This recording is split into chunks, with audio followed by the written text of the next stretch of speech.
कर्नाटक में जिस तरह से कांग्रेस को प्रचंड जीत मिली, उसके बाद एक नाम जिसकी चर्चा खूब हुई और वो नाम रहा डीके शिव कुमार। डीके शिव कुमार को लेकर कर्नाटक जीत के बाद ये भी चर्चा थी कि उन्हें मुख्यमंत्री बनाया जाएगा। हालांकि बाद में आलाकमान ने उन्हें डिप्टी सीएम बना दिया। हालांकि 130 से ज्यादा सीट जीतने पर कांग्रेस ने डीके शिव कुमार को डिप्टी सीएम बनाया, लेकिन अब डीके शिव कुमार ने दिवंगत केंद्रीय मंत्री और बीजेपी नेता अनंत कुमार की पत्नी तेजस्विनी के साथ मुलाकात की, जिसके बाद ये कयास लगाए जा रहे हैं कि 2024 से पहले तेजस्विनी बीजेपी छोड़कर कांग्रेस में शामिल हो सकती हैं। तेजस्विनी अनंत कुमार कर्नाटक बीजेपी की उपाध्यक्ष हैं। अब तेजस्विनी और डीके शिव कुमार के बीच में 15 मिनट की मुलाकात हुई है।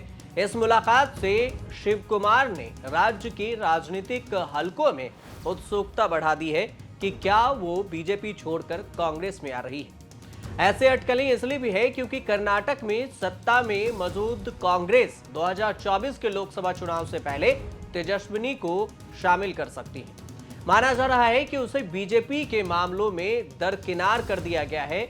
अटकलें इसलिए भी तेज है क्योंकि मुलाकात के तुरंत बाद डीके शिव कुमार ने एक्स पर इस बात की जानकारी दी। कन्नड़ में उन्होंने लिखा कि बीजेपी के वरिष्ठ नेता अनंत कुमार की पत्नी श्रीमती तेजस्विनी ने से गेस्ट हाउस में मुलाकात हुई। राज्य के राजनीतिक मुद्दों पर चर्चा की गई। हालांकि बेंगलुरु में पत्रकारों से जब बातचीत हुई, उस दौरान डीके शिव कुमार ने इस बात से साफ इनकार कर दिया कि तेजस्विनी के साथ उनकी राजनीति पर चर्चा हुई है। डीके शिव कुमार ने इस दौरान कहा कि वह उस व्यक्ति को बर्खास्त कर देंगे, अपने पद से हटा देंगे जिसने उनकी ओर से ये पोस्ट किया है। डीके ने आगे कहा कि हमने राजनीति पर चर्चा नहीं की, इसमें कोई भी सच्चाई नहीं है। मेरी ओर से कोई भी पोस्ट जिसमें यह कहा गया हो कि हमने राजनीति पर चर्चा की, वो गलत है। हमने अनंत कुमार के कार्यक्रमों, उनके जन्मदिन, अन्य भाग्य योजना और अन्य लंबित बिलों के बारे में बातचीत की, जिसमें कोई सच्चाई नहीं है। इसमें कोई सच्चाई नहीं है कि राजनीति पर हमारी और तेजस्विनी की बातचीत हुई है। तेजस्विनी ने 5 सितंबर को एक्स पर पोस्ट किया कि शिव कुमार, जो कर्नाटक के डिप्टी सीएम हैं, उनके साथ उनकी मुलाकात हुई और अनंत स्मृति वन और अन्य अनंत कुमार प्रतिष्ठान परियोजनाओं के संबंध में ये मुलाकात हुई। तेजस्विनी दक्षिणी बेंगलुरु में अदम्य चेतना नाम का एक एनजीओ चलाती हैं, जो हर दिन लगभग 1 लाख स्कूली बच्चे को दोपहर का भोजन देने का काम करता है। हालांकि इससे पहले शिव कुमार भी कई मौकों पर दावा कर चुके हैं कि बीजेपी के कई नेता जल्द ही उनकी पार्टी में शामिल होंगे। आपको यह भी बता दें कि इस साल 2023 में कर्नाटक विधानसभा के पूर्व केंद्रीय मंत्री और दिग्गज बीजेपी नेता अनंत कुमार की पत्नी तेजस्विनी को बीजेपी ने टिकट नहीं दिया था। 2019 में लोकसभा चुनाव से पहले उन्हें बेंगलुरु दक्षिण निर्वाचन क्षेत्र से टिकट देने से भी बीजेपी ने साफ इनकार कर दिया था, जिसका अनंत कुमार ने प्रतिनिधित्व किया था। उसी सीट से टिकट देने से मना कर दिया। इसके बजाय बीजेपी ने 28 वर्षीय तेजस्वी सूर्या को इस सीट से मैदान में उतारा। कथित तौर पर तेजस्विनी ने उस समय पार्टी के फैसले को चौंकाने वाला करार दिया था। उस वक्त प्रधानमंत्री नरेंद्र मोदी और तेजस्विनी की मुलाकात हुई थी, जिसके बाद यह मामला शांत भी हो गया।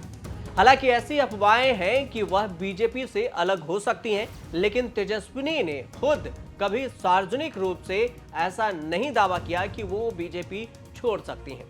आपको यह भी बता दें कि कर्नाटक में बीजेपी को खड़ा करने वाले अनंत कुमार ही मुख्य तौर पर माने जाते हैं। अनंत कुमार को मुख्य टीम माना जाता है कि कर्नाटक में बीजेपी को उन्होंने खड़ा किया।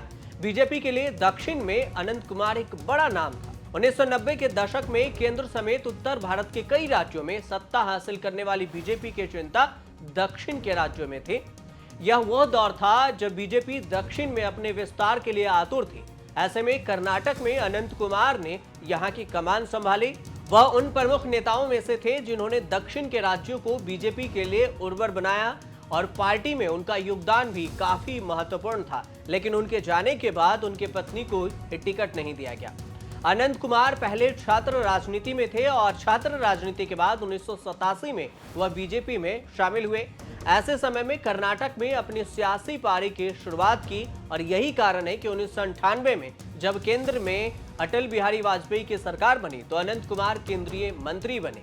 वाजपेयी सरकार में वह सबसे कम उम्र के मंत्री थे, लेकिन आज उनकी पत्नी तेजस्विनी को लेकर ये कयास लगाए जा रहे हैं कि वो बीजेपी छोड़कर अब कांग्रेस में शामिल हो सकती है। अब देखते रहिए न्यूज़।